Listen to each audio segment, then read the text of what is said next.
She was my firstborn.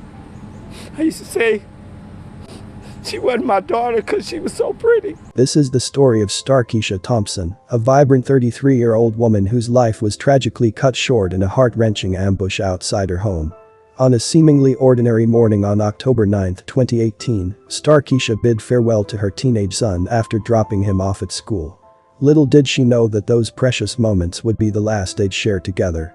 Starkisha, who testified 6 days earlier against the criminal who carjacked her and her boyfriend, would become the target of a sinister plot for revenge. How did criminals get access to her home address, and as a victim who cooperated with authorities, why wasn't she protected? Welcome to Viral Crimes. Subscribe and hit the bell icon for more stories. This story takes us to Detroit, Michigan.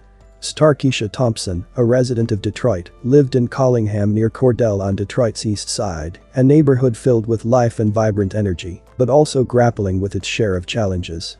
Starkisha was a woman of unwavering determination. She was a mother, juggling the responsibilities of raising her children while fearlessly pursuing what she believed was right. Starkisha's life would take a turn when she, along with her boyfriend, were carjacked at gunpoint. She was then asked by law enforcement to testify against the person who carjacked them. It was reported that she didn't want to testify against the perpetrator because he used a gun and was violent, but at the advice of law enforcement, she took the stand and fearlessly spoke out against 26-year-old Kenneth Dixon. The brave soul stood tall, determined to seek justice. Starkisha's story begins on a regular Tuesday morning on Detroit's east side, as she just dropped her teenage son off at school.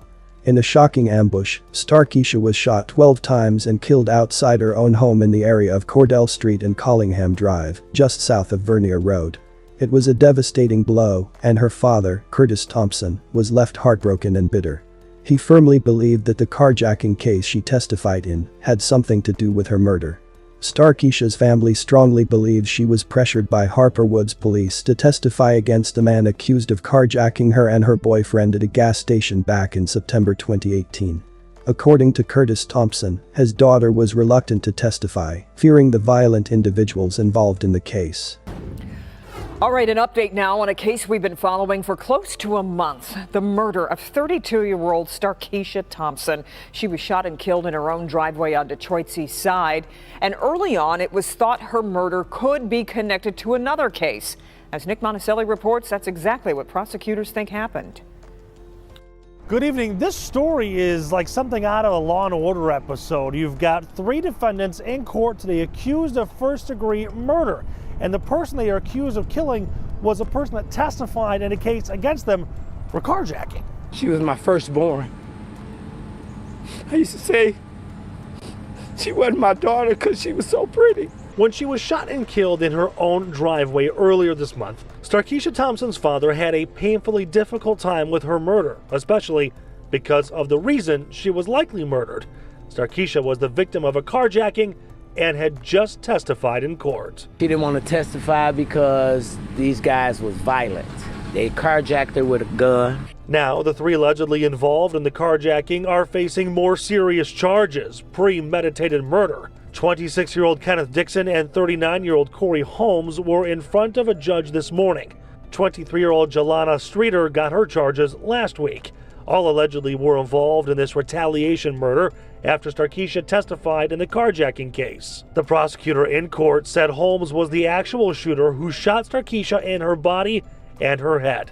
They are all charged with first-degree murder, conspiracy to commit murder, witness retaliation, and more. Now, these are very, very serious charges. Of course, first-degree murder carries an automatic life sentence with it, but you also have at play here some habitual offender issues, so all of that could play out in court as well. She risked her safety to seek justice, not knowing that it would lead to such a terrible outcome. As the investigation into her murder begins, Detroit Police Captain Cedric Wickoff witnessed a heart-wrenching scene. Starkisha's grief-stricken father, Curtis, collapsed on the other side of the crime scene tape. The weight of the loss and the emotional turmoil proved to be too much for him to bear, highlighting the immense emotional toll this tragedy took on him. According to the Detroit Police Chief James Craig, the suspects tried to silence Starkisha, offering to buy her cooperation in a desperate attempt to avoid the consequences of their actions. But she refused to back down. She knew that doing the right thing was more important than any threat they could throw her way. Craig says he wishes police in Detroit and Harper Woods had been notified that someone was trying to buy Starkisha's silence. Because we feel if we had known, whether it was a threat, financial incentive, we could have quickly stepped in and provided the kind of security necessary to keep her safe. We're told police will provide extra security at Starkisha Thompson's funeral this week, a woman he calls a hero. But she felt obligated to identify and testify against this individual because she knew it may save someone else's life. She knew by doing that, it helps make our city safer. So for that, she's an American hero. Starkisha stood strong, determined to help prosecute Dixon and protect others from falling victim to his criminal activities. Prosecutor Kim Worthy charged 23-year-old Jelana Streeter of Detroit, 26-year-old Kenneth Dixon of Warren, and 39-year-old Corey Holmes of Detroit in connection with the slaying of Starkisha Thompson. Jelana Streeter is allegedly Dixon's girlfriend. Corey Holmes, an ex-con who formed a connection with Dixon during their time in prison, was given Starkisha's address. Dixon obtained her address during the trial. On that dreadful morning, Corey Holmes, fueled by revenge and malice, struck Starkisha's life down in a hail of gunfire. 12 shots were fired at her in her very own driveway, in cold blood. It was a devastating witness retaliation plot that left the community shaken to its core. But fast forward to 2023, and the truth has prevailed. Corey Holmes, aged 45, was at the center of this chilling crime, and after a riveting courtroom trial, the verdict was in, guilty on all counts.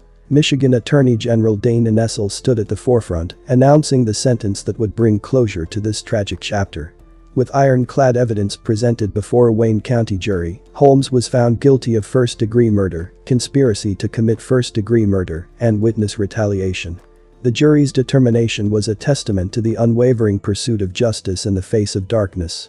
As the courtroom drama unfolded, the nation held its breath, awaiting the sentencing. Corey Holmes, stone-faced, heard the judge's words echo through the room. A life sentence without the possibility of parole, that was his fate. The weight of his actions finally came crashing down upon him, and there was no escape. He would spend the rest of his days behind bars, paying for the terrible choices he made. The drama didn't end there. The court decided to deliver an additional blow, a 6 to 10 years' incarceration on the witness retaliation charge, to be served consecutively to his life sentence. The two others, Kenneth Dixon and Jelana Streeter, were already caught and sentenced in connection with Thompson's murder. Streeter pleaded guilty to second-degree murder charges, and in 2019, she received 11 to 25 years in prison. Dixon, on the other hand, faced a jury and found himself guilty of first-degree murder, conspiracy to commit first-degree murder, intimidating a witness, and retaliating against a witness. He was also sentenced to life in prison without parole, along with concurrent sentences ranging from 13 to 22.5 years and 10 to 15 years for witness intimidation and retaliation, respectively. In the words of Wayne County Prosecutor Kim Worthy, the facts of this case are a prosecutor's worst nightmare. In a system that should protect witnesses, this tragedy revealed a shocking truth. We need better legislative tools to safeguard those brave enough to testify. It's a travesty that's fixable, and you have a role in making it happen. Attorney General Nessel later testified in the State House of Representatives to support House Bills 4738-39. These bills have the power to shield victims and witness personal information, things like home addresses, phone numbers, and even social security numbers, from falling into the wrong hands. Imagine the impact they could have on the lives of those vulnerable souls who dare to speak out against violent defendants.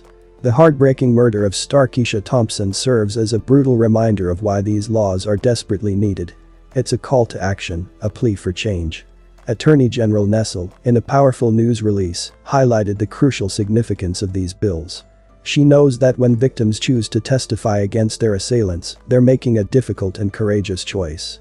And they deserve protection. Now, imagine yourself in the shoes of these brave individuals. How would you feel, knowing that your personal information, your very safety, hangs in the balance as you testify in court? It's a harrowing thought, and it's why these bills are so vital. In the words of Police Chief James Craig, Starkisha Thompson was more than just a victim. She was an American hero. Her fearless determination to do what was right, even in the face of danger, showcased the true spirit of a defender of justice. By taking a stand and speaking out, she not only sought justice for herself, but also aimed to protect others from falling prey to the same violence. What happened to Starkisha Thompson was an unimaginable tragedy that never should have occurred. The fact that her personal information fell into the hands of a dangerous individual like Holmes is a reminder of the urgent need for better safeguards in our justice system.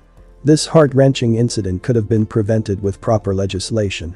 The House Bills 4738-39 would have been a significant step in the right direction, ensuring that individuals like Starkisha can testify without fearing for their lives. By enacting such laws, we could have empowered prosecutors to take every necessary precaution to safeguard the privacy and safety of those who bravely choose to stand up against their assailants. It's crucial to recognize that protecting witnesses and victims aren't just about upholding the principles of justice, it's about saving lives and preventing more heartbreak like what happened to Starkisha Thompson. The aftermath of this tragedy undoubtedly leaves a profound impact on Starkisha's family and loved ones. Losing someone to such a senseless act of violence leaves scars that may never fully heal. They must now grapple with grief, trauma, and a profound sense of loss. The pain of losing a loved one in such a violent manner can be overwhelmingly devastating. Have you or anyone you know ever faced challenges in the justice system that affected your willingness to speak out or seek justice? And how can we, as a society, better support and safeguard those who choose to testify against their assailants? Leave your answers in the comments section below. Thanks for watching and I will see you in the next video.